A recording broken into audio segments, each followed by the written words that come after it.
మా ప్రియ పరలోకపు తండ్రి, ప్రేమగల దేవ, నీ కృపా వాత్సల్యత ఒక నది ప్రవాహం వలె మా మీద ప్రతినిత్యము కురిపిస్తూ కుమ్మరిస్తూ నీ పరిశుద్ధ దేవాలయంలో చేరి దైవ ఆరాధనలో పాల్గొని అతి శ్రేష్టమైన, అమూల్యమైన, ఘనమైన, విలువైన దైవ వాక్కును మేము వినబోతూ ఉండగా, వాక్యపు వెలుగులోనికి మా ప్రయాణం కొనసాగుతూ ఉండగా మీ పరిశుద్ధ నడిపింపు మాకు అనుగ్రహిస్తాం. ప్రభువా, ఏదైతే వింటున్నామో, ఏదైతే మిమ్మల్ని రుచి చూస్తూ ఉన్నామో, అనుభవిస్తూ ఉన్నామో, వెంటనే మాకు కావలసిన ప్రతి ఈవులను, ప్రతి దీవెనలను, ప్రతి మేళ్లను మాకు అనుగ్రహిస్తాం. పరిపూర్ణ సంపూర్ణ ఆరోగ్యవంతులుగా, దీర్ఘాయువుగా మేము ఈ లోకంలో జీవించడానికి మరొకసారి మీ కృపను అనుగ్రహిస్తూ చేరవచ్చిన ప్రియ కుటుంబాలను దీవించగలరంటూ క్రీస్తు నామమున వేడుకుంటున్నాము తండ్రి. దయచేసి కూర్చుందాం.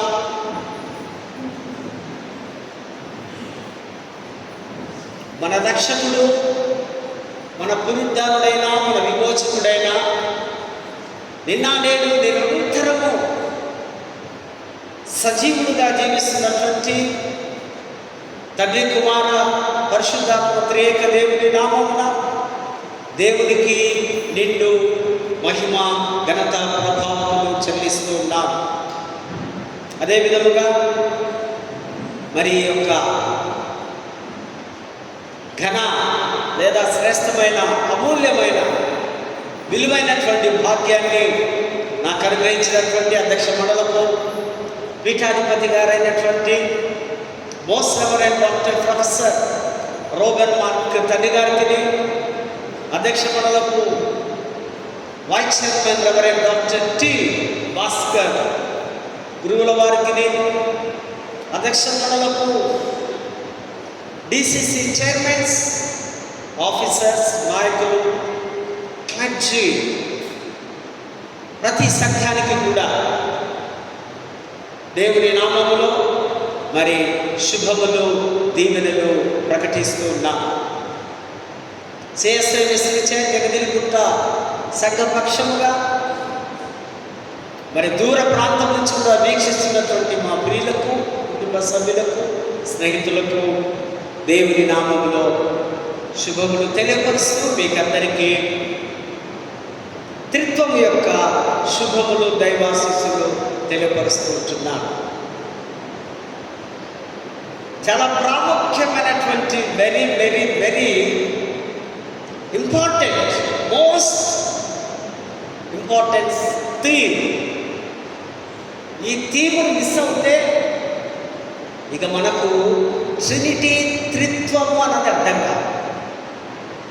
త్రియేక దేవుడు, 3 in 1, 1 in 3.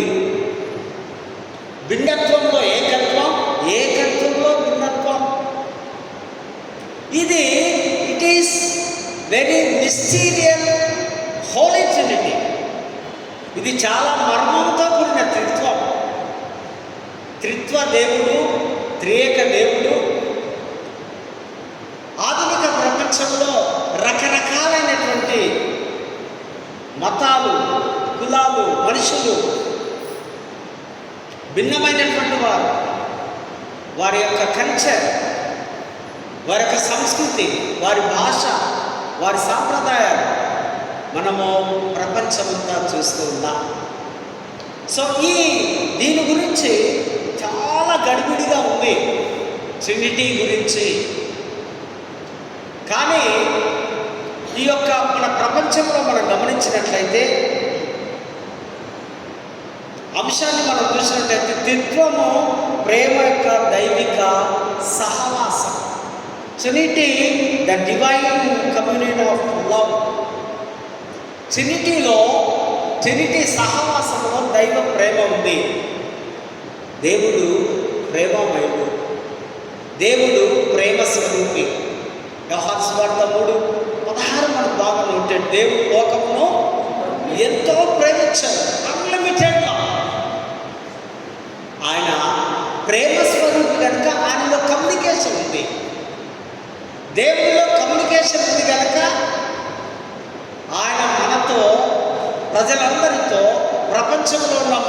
మానవ జాతి అందరితో మాట్లాడుతున్నాడు, సంబంధం కలిగి ఉన్నాడు. త్రిత్వం కేవలం వేదాంత భావం కాదు, ఇది సజీవమైనటువంటి లివింగ్ లవ్, సజీవమైన ప్రేమ ఈ ట్రినిటీలో మనం చూస్తాం. ఒక వేదాంత అంటాడు, ట్రినిటీని అర్థం చేసుకోవడానికి, వివరించడానికి నీ మనస్సు పాడవుతుంది, కానీ ట్రినిటీ లేదని నువ్వు ఊహిస్తే నీ హృదయమే పాడవుతుంది. ఖచ్చితంగా బైబిల్లో త్రిత్వము అని లేకపోయినా దాని బీజాలు, దాని ఆరిజిన్ మనం బైబిల్లో చూస్తాం. బైబిల్లో మనకు బాగా గమనిస్తూ ఉంటున్నాం. మొదటిగా దేవుని ఏకత్వం, రెండవదిగా దేవుని యొక్క బహుళత్వం. God, oneness of God and plurality of God. దేవునిలో ఏకత్వం ఉంది, బహుళత్వం. ఏకత్వం అంటే నిర్గమాకాండం 20 ఆజ్ఞ మనకు తెలుసు, నేను తప్ప వేరొక దేవుడు నీకు ఉండకూడదు, నేనే దేవుడను, నేను తప్ప వేరొక దేవుడు ఉండకూడదు. బహుళత్వంలో కూడా ఆయన తన కుమారుడు ఏకమై ఉన్నారు కనుక ఇది బహుళత్వాన్ని మనము గమనిస్తూ ఉంటూ ఉన్నాం. ప్రపంచంలో చాలా ప్రాముఖ్యమైనటువంటి మతాలు 3 ఉన్నాయి. నెంబర్ 1 యూదా మతము, నెంబర్ 2 క్రైస్తవ మతం, నెంబర్ 3 ఇస్లాం మతం. జూడిజం, యూదా మతం. యూదా మతంలో చాలా ప్రాముఖ్యమైనది ఏక దేవుడు, ఒకే ఒక దేవుడు, అదే యాహ్వే, యెహోవాయే దేవుడు అన్నారు. హోలీ ల్యాండ్లో, ఆ ప్లేస్లో, యెరూషలేములో చూస్తే ప్రస్తుతము ఆ దేవాలయం కూర్చబడింది, అక్కడ పాలు ఉంటుంది. అక్కడికి వెళ్ళి యూదులు తల వంచి నమస్కరించి ప్రార్థన చేస్తూ ఉంటారు. ఏకైక దేవుడా యెహోవా నీవే. రెండవదిగా క్రైస్తవ మతం. వీరు కొలిచేది యేసు ప్రభువును. యేసు ఆయన ఎందుకు ఆయన దేవుడిగా క్రైస్తవులు భావిస్తారంటే, ఆయన సిలువలో మనందరి కొరకు ప్రాణం పెట్టాడు గనుక, ప్రాణం పెట్టి తిరిగి లేచి ఉన్నాడు గనుక ఆయనే దేవుడు అని క్రైస్తవ సమాజం అంతా నమ్ముతూ ఉన్నారు, విశ్వసిస్తున్నారు. మూడవది ఇస్లాం మతం, ముస్లిమ్స్. వారు కూడా ఏకైక దేవుడు, వారినే అల్లాహ్. వీరందరినీ 3 మతాల వారిని ఏమన్నారంటే మోనోథిజం. మోనోథిజం అంటే ఏక దేవుడు, ఏకత్వము, ఒకే ఒక దేవుడు. Believe in only one God. ఏకైక దేవుడు మాత్రమే నీవు విశ్వసించాలి. ప్రపంచాన్ని, సృష్టిని పరిపాలించాలంటే అనేక దేవుడు ఉండకూడదు. దేవుడు ఒక్కడే. ఆ ఒక్కడే ఈ మోనోథిజంలో వారు అంటున్నారు ఆయనే యెహోవా. అదేవిధంగా రెండవ ఆలోచన కూడా ఉంది. దాన్ని ఏమంటున్నామంటే పోలిథిజం. పోలిథిజం అంటే the worship, believe so many desire. ఎంతమంది అయినా దేవుళ్ళను, దేవతలు కలిగి ఉండడం. అనేక మంది దేవుడు, దేవతలు కలిగి ఉన్న చాలా దేశాలు ఉన్నాయి. బహుదేవత ఆరాధనలు మనం చూస్తాం. ఈజిప్టులో, ఐగుప్తులో, రోమ్లో, ఇండియాలో, చైనాలో. వీరంతా బహుదేవత ఆరాధన చేసేవారు. పోలిథిజం అన్నారు. వీరికి ఏది కనిపిస్తుంది దేవుడు. మన ఇండియాలో మనం చూస్తే మనకు ఏది నచ్చితే, ఏది కనిపిస్తే దాన్ని మనం దేవుడని ఆరాధిస్తూ ఉంటాం, దేవుడని వర్షిప్ చేస్తూ ఉంటాం. సో దీన్ని పోలిథిజం అన్నారు. నెంబర్ 3 మూడవదిగా ట్రినిటీ, త్రిత్వము, త్రియేక దేవుడు. త్రిత్వాన్ని మనం గమనిస్తే ఇందులో యేసుక్రీస్తు లేదా దేవుడు యేసు కాదు, యేసు పరిశుద్ధాత్ముడు ఒకటి కాదు, పరిశుద్ధాత్ముడు యేసు ఒకటి కాదు, దేవుడు పరిశుద్ధాత్ముడు ఒకటి కాదు. వీరంతా సపరేట్గా ఉన్నారు, ఎవరి పనులు వారు చేస్తూ ఉన్నారు. ఈ ట్రినిటీలో మనం గమనిస్తే మనకు బాగా తెలుసు, ఆయన సృష్టి కలుగజేసినప్పుడు, దేవుడి యొక్క వాక్కు మాట సెలవించినప్పుడు, ఆయన కలుగును కాక అని పలికినప్పుడు దేవుడు సృష్టిని సృజించాడు. ఆయన వాక్కు అనగా యేసు ప్రభు అక్కడ ఉన్నాడు. ఆదికాండం 1st చాప్టర్లోనే ముగ్గురిని మనం చూస్తాం. రెండవ వచనంలో ఆత్మ జలముల మీద అల్లాడుచుండెను. ఆత్మ అంటే పరిశుద్ధాత్మ అని ఇక్కడ మనము జ్ఞాపకము చేసుకోవాలి. అదేవిధంగా ఆదికాండం 26వ వచనం ఒకసారి మొదటి చాప్టర్ ఒకసారి చదవండి.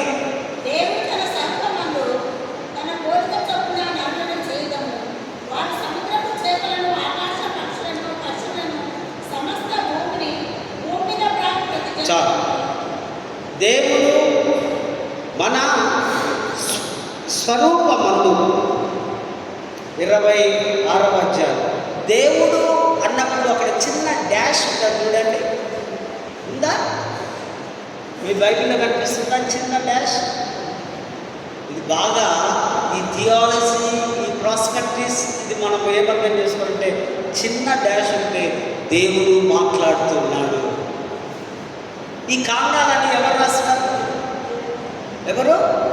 మోషే రాసినప్పుడు అక్కడ డాష్ లేదు. ఈ డాష్ మీకు ఎక్కడ కనిపిస్తే అక్కడ అది దేవుడి స్వరం అనుకోవాలి. సింపుల్. దేవుడు మన స్వరూపము అనగా, మన అంటే దేవుడికి ఒక కుటుంబం ఉంది పరలోకములో. ఆ ఎఫెస్సి 3వ అధ్యాయం 14వ వచనం చూస్తాం. పరలోకమును భూలోకమును ఉన్న ఏ కుటుంబమో ప్రతి కుటుంబము దేవుని నామమున ఉన్నట్లు కాస్తాడు పౌలు. కనుక ఇక్కడ మనం గమనించినట్లయితే దేవుడు తన స్వరూపంలో తన పోలికలో నరులను చేస్తున్నాడు. ఇక్కడ దాన్ని మనము ఆ బహువచనంగా మనం అక్కడ చూస్తుంటున్నాం. దేవుడికి ఒక కుటుంబం ఉంది. దేవుడు తన కుమారుని పరిశుద్ధాత్మను కన్నాడు.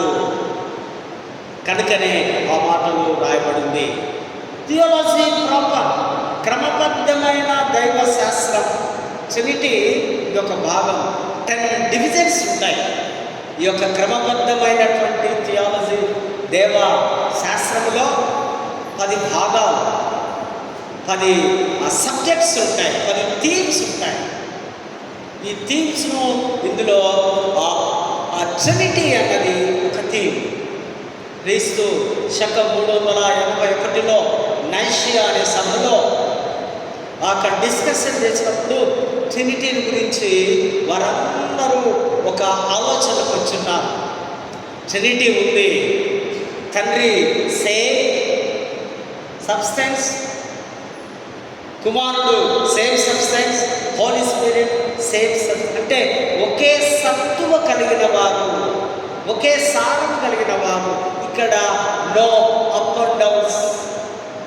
తండ్రి వేరు కాదు, కుమారుడు వేరు కాదు, పరిశుద్ధాత్ముడు వేరు కాదు, ముగ్గురు ఒకటే అని తీర్మానించారు. ఈ సభలో అథనేషియస్ అనేటువంటి ఒక ప్రముఖ సంఘ పితరుడు అండ్ అగస్టిన్ దీన్ని ప్రతిపాదించారు ఆ కమిటీలో. ఇది చేయండి, ఇది ఉంది అని ఈ ట్రినిటీని ఈ 3 వేరువేరుగా ఉన్నాయని వాటిని ఏకం చేయాలని ఈ యొక్క భాగాన్ని ఇక్కడ మనం చూస్తూ ఉంటున్నాం. తండ్రి అయిన దేవుడు సృష్టికర్తగా, కుమారుడైన దేవుడు రక్షణకర్తగా, పరిశుద్ధాత్మ దేవుడు ఆయన ఆ కృప ప్రదాతగా ఆయనను ఈ ముగ్గురిని వారు డివైడ్ చేసి ఉన్నారు. ముగ్గురిని డివైడ్ చేసి ఆ ముగ్గురు పనివంతులు, ముగ్గురు కూడా ఒక్కటే అని వారు చెప్పడం ఇక్కడ మనం చూస్తూ ఉంటున్నాం. దేవుడు మరి వారితో మాట్లాడుతుంటున్న తండ్రి అంటే అంటారు గ్రీక్లో, అనగా ఫాదర్, సన్, హోలీ స్పిరిట్ను మనము గమనిస్తూ ఉంటున్నాం. పత్రికలన్నీ కూడా చూస్తుంటాం. ఒక వ్యక్తి ఒక నాటకంలో 3 వేషాలు వేసినట్టు కదా. మన మూవీస్లో కూడా అప్పుడప్పుడు మనం గమనిస్తే ఒకే వ్యక్తి 3 పాత్రలు వేసినట్లుగా దేవుడు కూడా తండ్రి రూపంలో సృష్టిలోనికి వచ్చి ఆ దేవుడే కుమారుడుగా సిలువనెక్కి ఆ కుమారుడే తను పోతూ ఆదరణకర్త అనే పరిశుద్ధాత్మను ప్రపంచానికి అందించున్నాడని పండితులు అభిప్రాయం పడుతున్నారు. అగస్టీన్ ఈ మనిషిలో ఆయన అంటాడు, మానవులోనే కూడా 3 రకాలైనటువంటి ట్రినిటీ ఉన్నాయి. మానవుడు అనగా ఇక్కడ మనిషిలో మనము గమనించినట్లయితే బీయింగ్, నోయింగ్, విల్, ఉండుట, గ్రహించుట, తెలుసుకొనుట అనే మాటలు ఇక్కడ మనం చూస్తాం. అదేవిధంగా ఒక వ్యక్తి, నేను నా బిడ్డలకు తండ్రిని, నేనే నా భార్యకు భర్తను, నేనే మా తల్లిదండ్రులకు కుమారుని. అంటే నేనే 3 పాత్రలు నాలో ఉన్నాయి. 3 పాత్రలు మనం అనుభవిస్తున్నాం ఇక్కడ కూర్చున్న వారందరం. కనుక మనలో కూడా ట్రినిటీ ఉంది అని మరి ఈ యొక్క పండితులు మాట్లాడుతూ ఉంటున్నారు. దేవుని యొక్క వాక్యంలో మనము బాగా గమనించినట్లయితే God is one and he is unique. దేవుడు అద్వితీయుడు, దేవుడు ఒక్కడే. అందుకే ద్వితీయోపదేశ కాండము 6:4 పూర్ణ హృదయంతో, పూర్ణ ఆత్మతో, పూర్ణ మనస్సుతో, పూర్ణ శక్తితో నీ దేవుని నువ్వు ప్రేమించాలి, నువ్వు దేవుని నీవు ఆరాధించాలి అని పాత నిబంధన పాఠకులు చూస్తాం. మరి కొత్త నిబంధన పాఠకులు మార్కు సువార్త 10వ అధ్యాయంలో 15 ఒక యవనస్తుడు వచ్చి యేసు ప్రభు దగ్గరికి వచ్చి, సద్బోధకుడా, పరలోక రాజ్యం చేరడానికి నేను చేయవలసిన పని సద్బోధకుడు అంటే అంటాడు యేసు ప్రభు. సద్బోధకుడు ఎవరే? దేవుడు ఒక్కడే సద్బోధకుడు అని ఆయన మాట్లాడుతున్నారు. మరెవరూ లేరు. సత్పురుషుడు, సద్బోధకుడు దేవుడే. తన తండ్రిని గురించి కుమారుడు రాస్తూ ఉన్నాడు. ఎఫెసీ పత్రికలో కూడా మనం చూస్తే పౌలు అంటాడు, ప్రభు ఒక్కటే, విశ్వాసం ఒక్కటే, బాప్తిజం ఒక్కటే, దేవుడు కూడా ఒక్కడే. ఓన్లీ వన్ గాడ్, ఏక దేవుడే ఉన్నాడని దేవుని వాక్యంలో మనము చూస్తూ ఉంటున్నాం. కనుక ఈ యొక్క ఏక దేవుని మనము ఆరాధిస్తూ ఘనపరుస్తూ ఉన్నట్టుగా లేఖన భాగాల్లో మనం చూస్తుంటున్నాం. సంఘ చరిత్రలో మనం గమనిస్తే సంఘ బోధనలో తత్వము ఇది ఒక కట్టుకథ కాదు. ట్రినిటీ ఆ దినాల్లో నుంచి ఉంది. మౌలే అనే యొక్క వేదాంతి అంటాడు, బైబిల్లో త్రిత్వానికి కూర్చున్నటువంటి ఆధారాలు ఉన్నాయి. కనుకనే బైబిల్లో మొట్టమొదటిగా మనం గమనించినట్లయితే నూతన నిబంధనలో మనం చూస్తాం. ఫస్ట్ సెంచరీలో న్యూ టెస్టిమెంట్ను రాశారు. న్యూ టెస్టిమెంట్ అని ఆ న్యూ టెస్టిమెంట్లో అపోస్తలుడైన మత్తయి 28-19 అధ్యాయంలో తండ్రి యొక్కయు కుమారుని యొక్కయు పరిశుద్ధాత్మ యొక్క నామమున బాప్తిజము ఇవ్వండి. ఇక్కడ మనము ట్రినిటీని గమనిస్తూ ఉన్నాం. ఇక్కడ మనము త్రియేక దేవుని గమనిస్తూ ఉన్నాం. బాప్తిజము తీసుకున్న సమయంలో వారి మీదకి త్రియేక దేవుడు దిగి వస్తున్నాడు. ఈ మాట ఆయన కుమారుని పరిశుద్ధ నామంలో బాప్తిజం ఇవ్వబడుతుంది. నాట్ లైక్ నేమ్, ఇది పేరు కాదు. పేరు అంటే నామము కాదు, పర్సన్ యొక్క క్యారెక్టర్. నజరేయుడైన యేసు. డాక్టర్ జాన్ మోజెస్ గారు డాక్టర్ ఆ క్యారెక్టర్ లేదా లక్షణం, ఆ పేరు ఈయనకు పెట్టబడుతుంది. ఒక వ్యక్తి యొక్క లక్షణాలు అపోస్తల కాలంలో, ఆ శిష్యుల కాలంలో ట్రినిటీని గురించి వ్రాయబడి ఉంది ఫస్ట్ సెంచరీలో. సెకండ్ సెంచరీలో కూడా మనం వస్తే పౌలు అంటున్నాడు, కొరింథీయులకు రాసిన 2వ పత్రిక 13-14లో బెనెడిక్షన్ ఇస్తున్నాడు, బ్లెస్సింగ్ ఇస్తున్నాడు. ప్రభు అయిన యేసుక్రీస్తు యొక్క కృప, తండ్రి అయిన దేవుని ప్రేమ, పరిశుద్ధాత్మ దేవుని యొక్క అన్యోన్య సహవాసము మీకు కలుగును గాక. అనగా త్రియేక దేవుని యొక్క బెనెడిక్షన్, త్రియేక దేవుని యొక్క సన్నిధి, త్రియేక దేవుని యొక్క అనుభవము.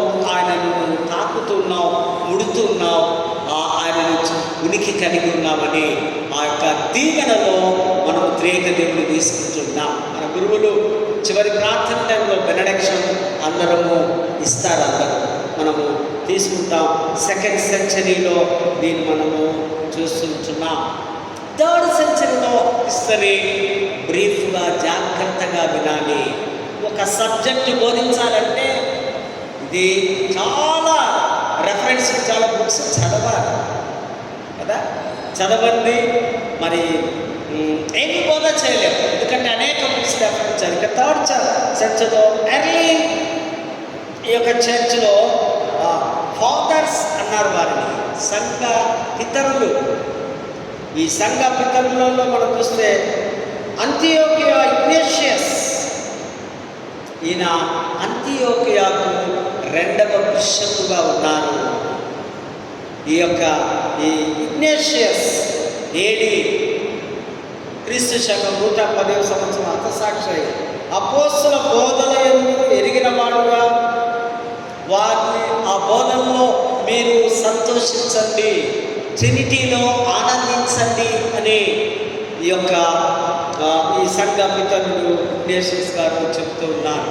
4th సెంచరీలో చూస్తాం జస్టిన్ మార్టిస్, క్రీస్తు శకం 150లో తను రాసిన ఆ పత్రికలో father first place, son second place, holy spirit third place అయినా వీరంతా ఒక్కటే.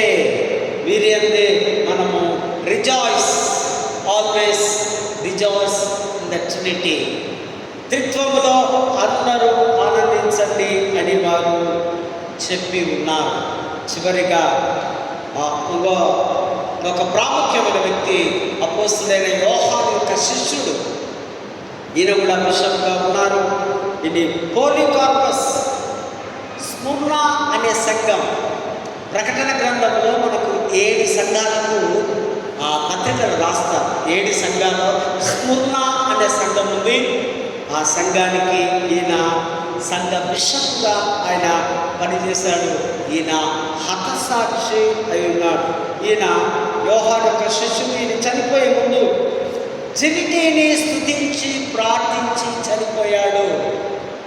నిజంగా త్రియేక దేవుడు మీరు ముగ్గురు ఉన్నారు, వీరిని మాత్రమే ఆరాధించాలి, స్తుతించాలి అని ఆయన ప్రాణం విడిచినట్టుగా మనం చూస్తున్నాం. మరి చివరిగా టెర్టులియన్ అనే యొక్క వేదాంతి కూడా, ఈయన చాలా ప్రాముఖ్యమైన వ్యక్తి.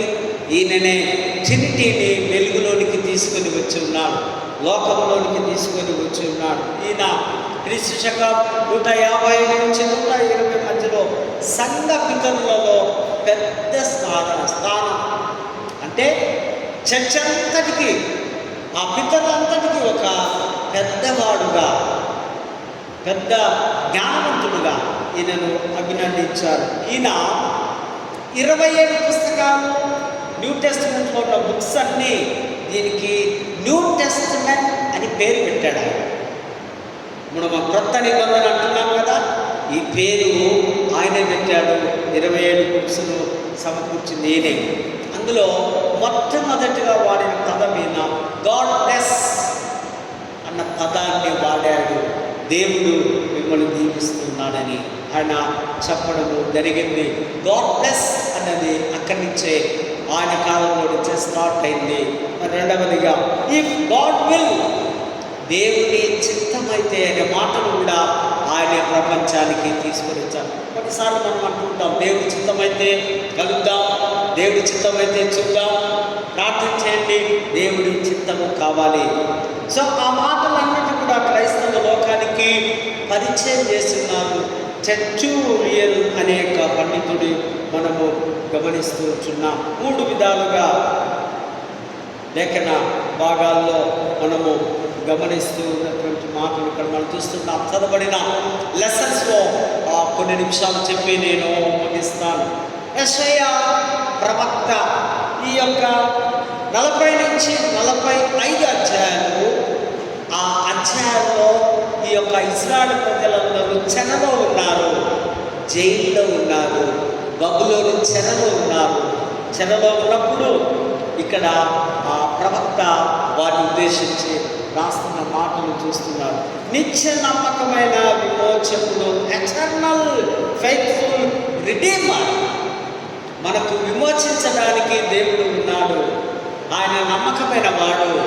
ఆయననే మీరు విశ్వసించండి, ఆయన మీదనే మీరు ఆధారపడండి, ఆయన తప్పక మిమ్మల్ని విడిపిస్తాడు.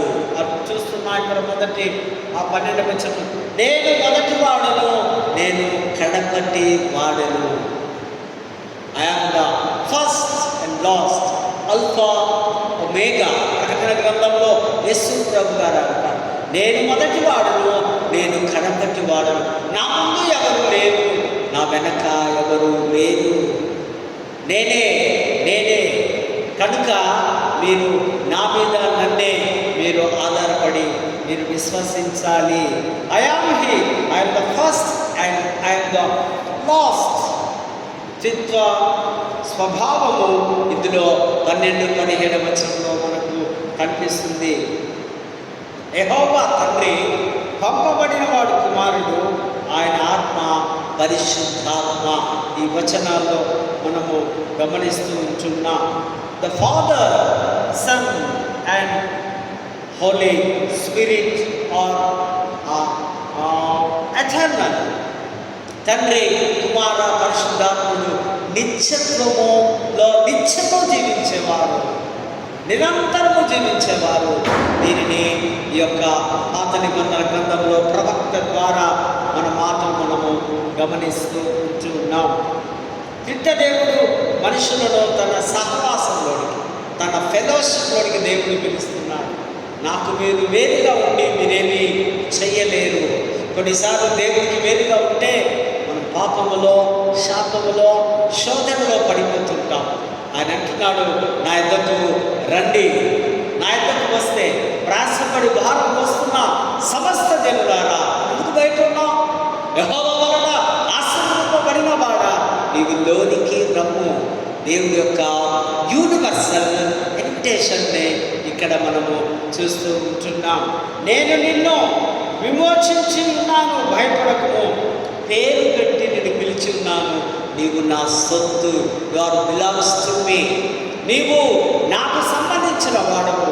నీ పేరు తెలుసు, నీ ఊరు తెలుసు, నీ నడక తెలుసు, నీ పడక తెలుసు, నీ స్థితిగతులు తెలుసు. మనం అనుకుంటాం మా సంగతి మాకే తెలుసు కదా, మరెవరికి తెలియదు. కానీ దేవుడు అంటున్నాడు, నిన్ను నేను పిలిచి ఉన్నాను, నిన్ను విమోచించి ఉన్నాను, నిన్ను నేను కని ఉన్నాను, నీవు నా బిడ్డవు. అందుకనే ఆయన పిలుస్తూ ఉన్నవాడు. పేరు పెట్టి మనం అనుకుంటాం మాకు పేరు మా తల్లిదండ్రులు, లేకపోతే మా కుటుంబ పెద్దలు, లేదా మా పాస్టర్ గారు పెట్టారని అనుకుంటూ ఉంటాం. సో ఏ పేరు పెట్టాలన్నా అక్కడ నుండి డిసైడ్ అయ్యి దేవుడు పరలోకం నుంచి ఈ యొక్క నామాన్ని మనకు భూలోకంలో ఉన్న పెద్దలకు తెలియపరుస్తూ ఉంటున్నారు. 16వ వచనం, The Lord God and His Spirit have sent me. యెహోవా తండ్రి నన్ను, కుమారుడైన ఆత్మను నన్ను పంపించి ఉన్నాడు. దేవుడు ఈ లోకానికి పంపి ఉన్నాడనే సత్యాన్ని మనము గమనిస్తూ ఉంటున్నాం. కనుక విమోచించేవాడు ఆయనే, మనము భయపడవలసిన అవసరత లేదని దేవుడి వాక్యము మనతో మాట్లాడుతుంది. స్వార్థ పాఠంలో మనం గమనించినట్లయితే ఒక సంభాషణ జరుగుతుంది. ఎవరికి సంభాషణ? నికోదేము అనే పరిశ్రమ. నికోదేము అనే యొక్క అయ్యగారు, ఆయన ధర్మోపదేశకుడు, ఆయన ఆ తోరాను గురించి బోధించేవాడు, ఆయన అనేకులకు దేవుని యొక్క నీతిని బోధించేవాడు. అతడు అక్కడ ఆ నికోదేము యేసుతో మాట్లాడ్డా, holy spirit gives new birth, క్రీస్తు ద్వారా నూతన జీవము, లైఫ్ త్రూ క్రైస్ట్. మీరు జీవించున్నారంటే, మీకు జీవము మీలో ఉంది అంటే మీరు అనుకోవచ్చు మేము తినే ఆహారము లేదా మా తల్లిదండ్రుల ద్వారా వచ్చింది. No, through Jesus Christ life మీరు బ్రతుకున్నారంటే అది కేవలం దేవుడి కృప. ఎప్పటికి చెప్తుంటా, మన బ్రతకడం దేవుడి కృప. ఆ జీవము దేవుడు ఇస్తూ ఉన్నాడు, వాడు సంపాదిస్తూ ఉంటున్నాడు. యేసు నికోదేముతో చెప్తున్నాడు, ఆత్మ మూలముగా జీవించాలి. ఇక్కడ రక్షణను కలిగించుటకు త్రిత్వము సంపూర్ణ ఐక్యతలో పనిచేస్తూ ఉంది. ఆత్మ మూలముగా నూతన క్రొత్త జీవితం. ఒకడు క్రొత్తగా జన్మిస్తేనే కానీ, అంటే రెండు పుట్టుకలు. అదే అంటే నికోదేము మళ్ళీ తిరిగి నేను తల్లి గర్భంలోకి వెళ్ళాలా అర్థం కావడం లేదు. కొన్నిసార్లు దేవుడి వాక్యం మనకు అర్థం కాదు. ఎన్నిసార్లు విన్నా, ఎంత చెప్పినా మనం అంటుంటాం, మీరేం చెప్తున్నారో మాకు అర్థం కావడం లేదు. అర్థం కావడానికి ప్రయత్నం చేయాలి.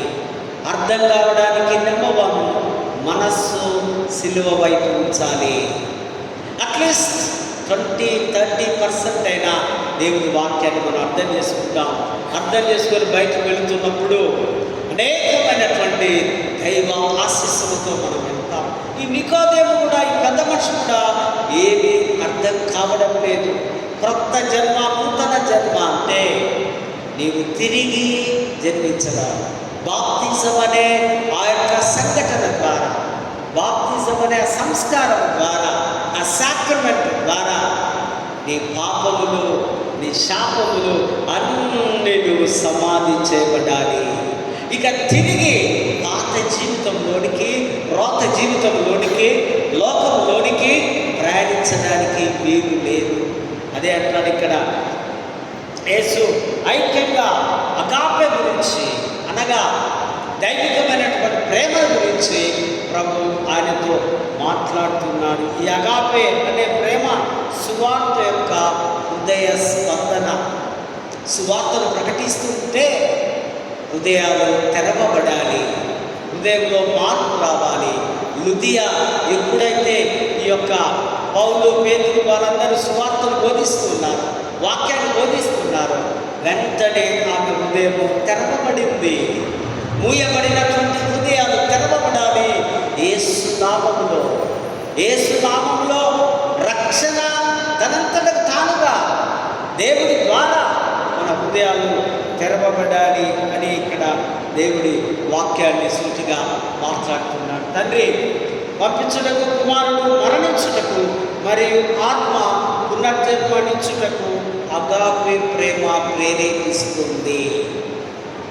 పునర్జన్మను ఇవ్వడం.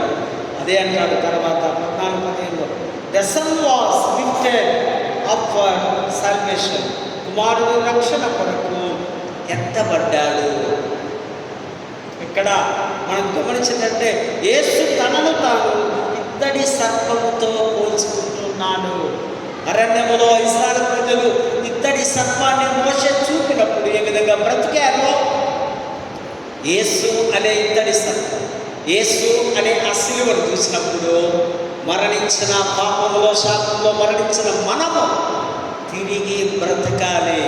అందుకే చక్కగా యేసుక్రీస్తు వారు చెప్తున్నాడు, ఇత్తరు సర్పముగా తనను తాను, అంటే నన్ను చూస్తే, నా వైపు చూస్తే, నన్ను వెంబడిస్తే, నన్ను మీరు అనుభవిస్తే, నా బోధనలో నా మాటలు మీరు జీవిస్తే మీరు నిరంతరము బ్రతకగలరు, సజీవులుగా జీవించగలరు అని ఇక్కడ ఆయన మాట్లాడుతున్న మాటలు ఇక్కడ మనం గమనిస్తూ ఉంటున్నాం. 8వ వచనం, గాలి తనకిష్టమైన చోటును విసురు. గాలి ఎవరైనా చూస్తారండి?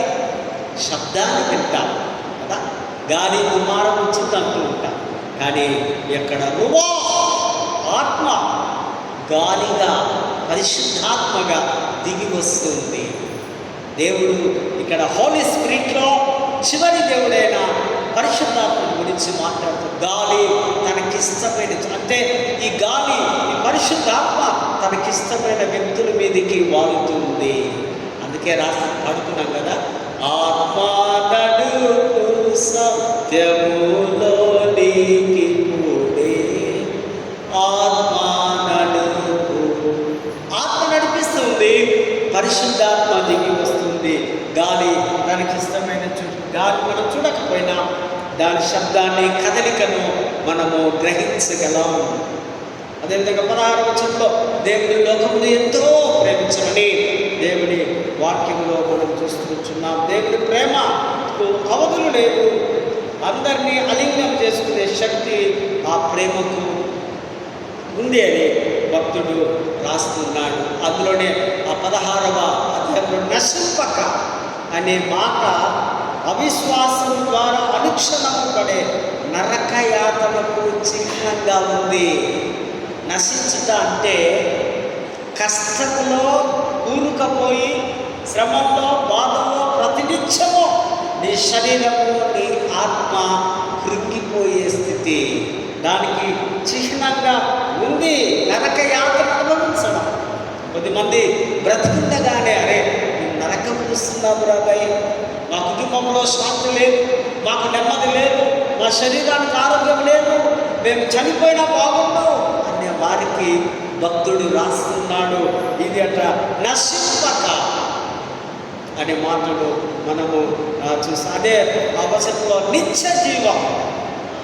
నిత్య జీవం పొందడానికి, నశించకుండా ఉండడానికి తన ఏకైక కుమారుని ఈ లోకానికి దేవుడు పంపించున్నాడు. నిత్య జీవం అనేది తిరిగి జన్మించిన వారికి దేవుడు అనుగ్రహించే వరం.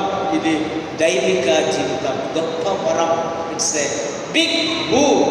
ఇది గొప్ప వరాన్ని మనము అనుభవించాలి.